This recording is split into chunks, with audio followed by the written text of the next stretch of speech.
Hey everyone, it's Candace, Carl here, and we're doing today's live update. It's Thursday. It's Thursday. Last week we had a Monday surprise live update.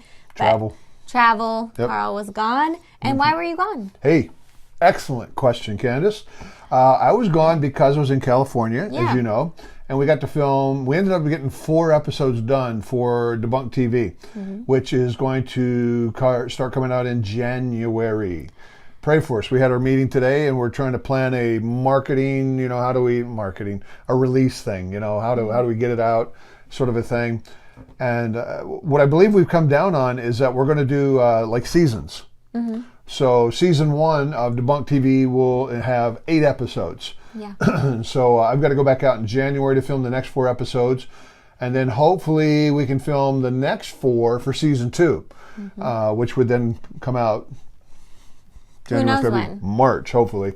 We'd love to do this. We'd love to keep this going where it's 1 a week and we just keep it going, but we'll see. But we've got the first 4 episodes done. They felt really good. Good. They felt good. Working with Bob, bouncing off things.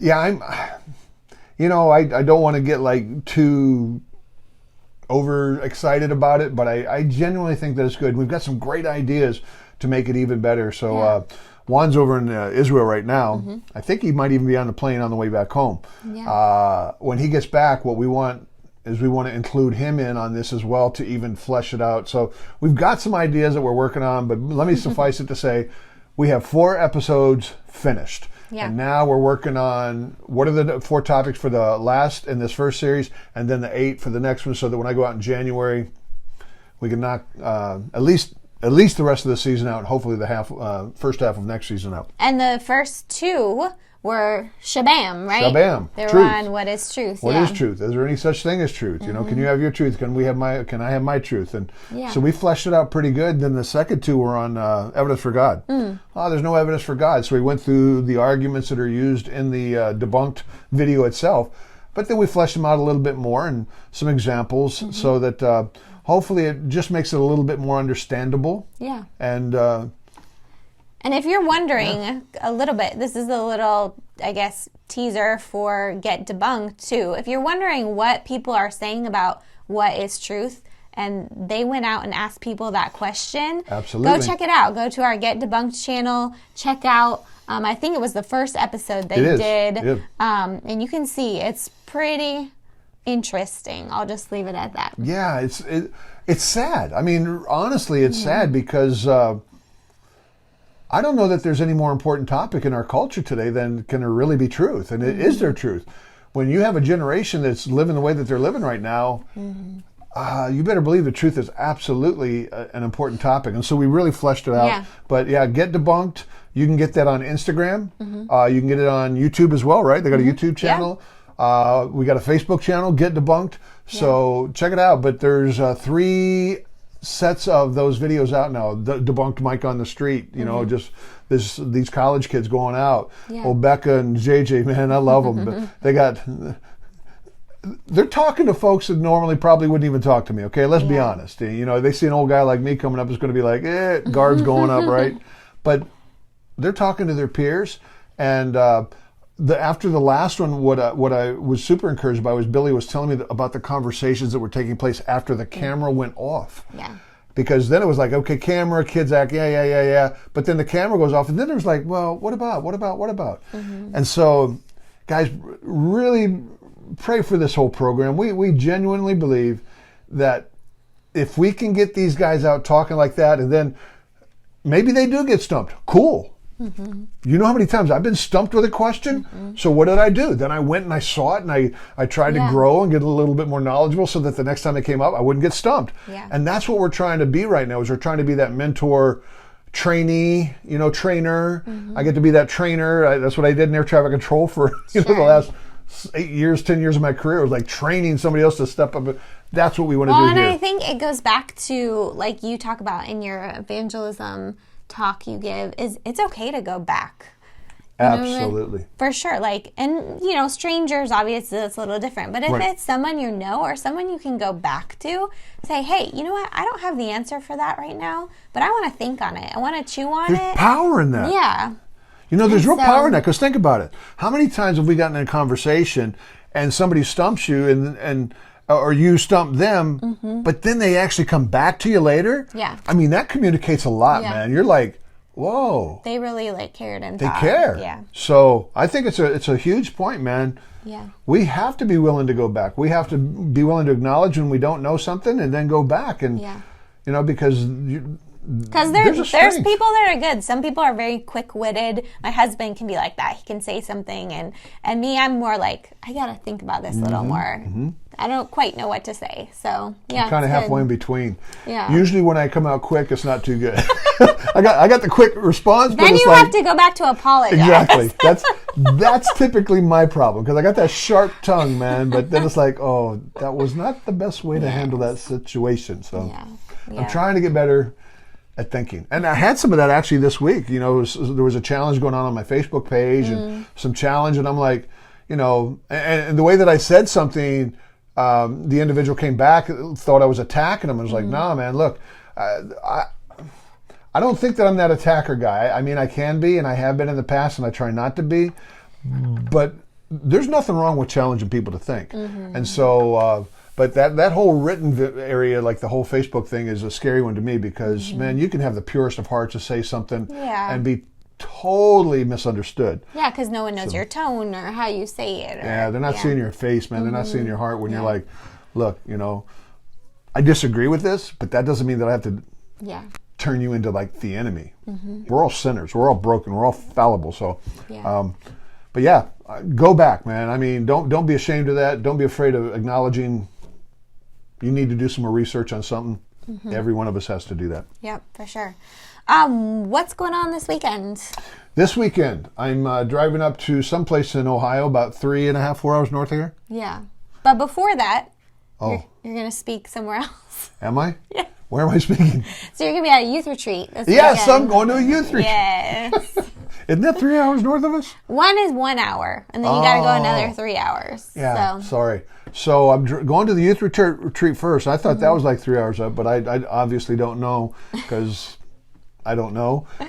Candace has to give me the package and tell me where to go. Then I punch it in this week, the GPS. I'm not flying. Woo. Yeah. So, the youth thing, which is very cool. But then I drive over to a church, and that's a couple hours away from there. So another youth event, man. When we look back on this year, whew, my goodness, we've done a lot of youth events this year. Yeah. We were talking about that in our meeting.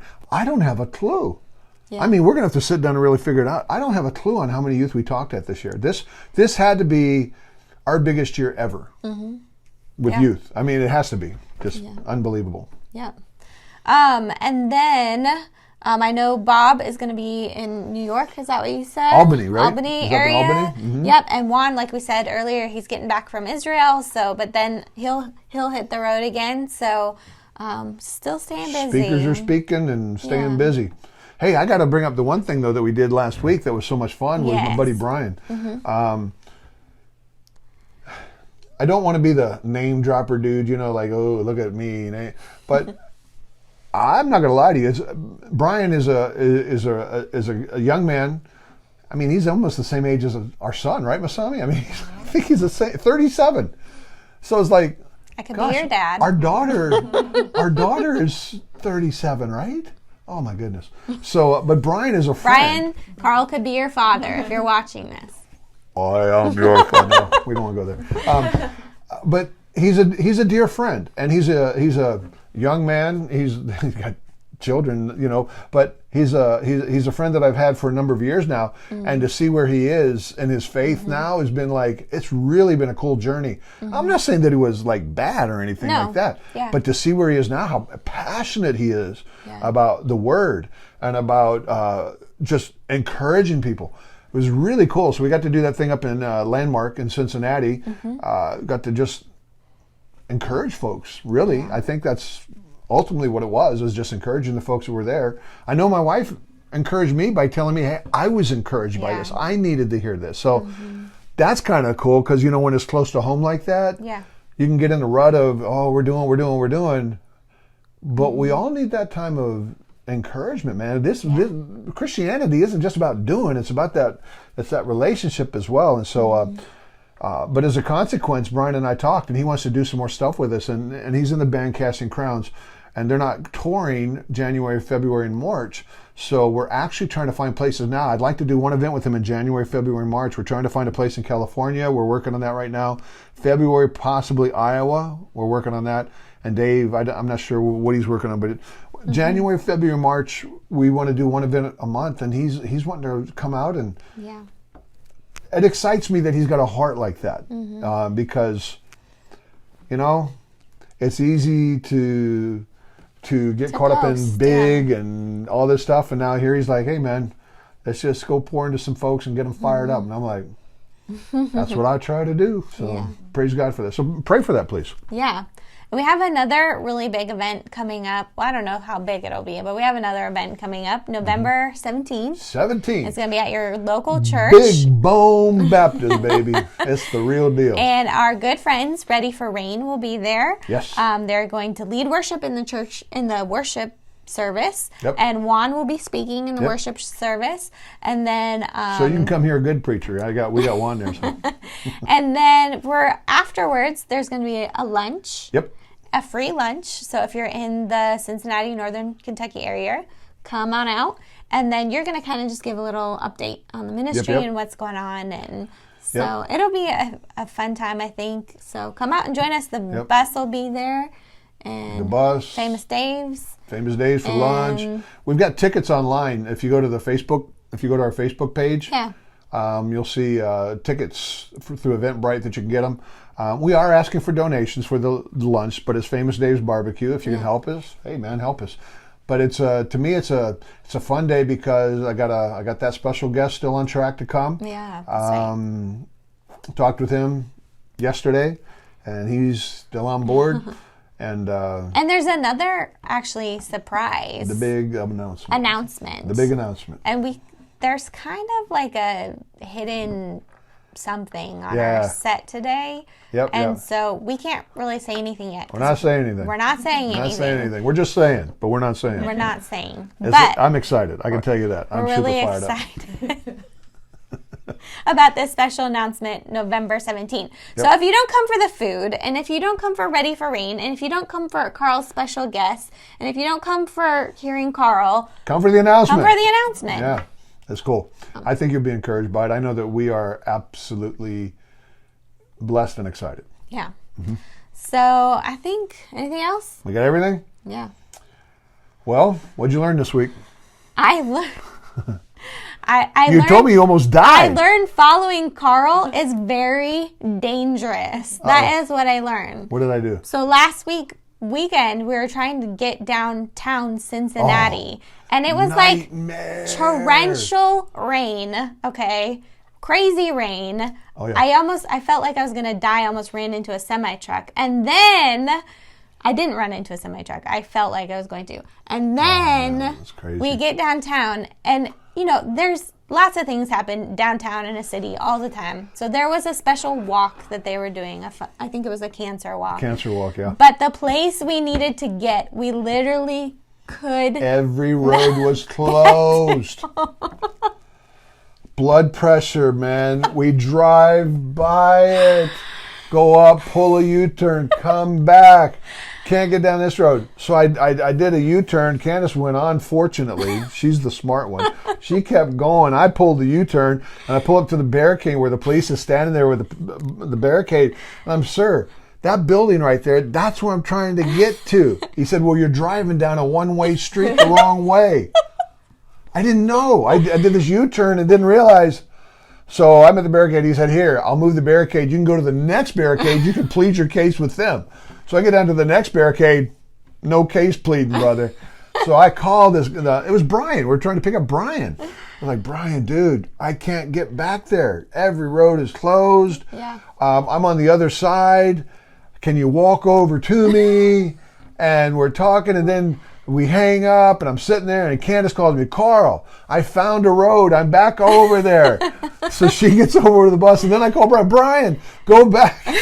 She's by the bus. It's like, oh my goodness. It was a little crazy. Oh, it was nuts. It was Following nuts. Carl can be interesting. That wasn't my fault. I didn't close the roads. Driving down I'm the just wrong way. saying. Ooh, that I'm was just bad. saying. I am so glad you didn't follow me.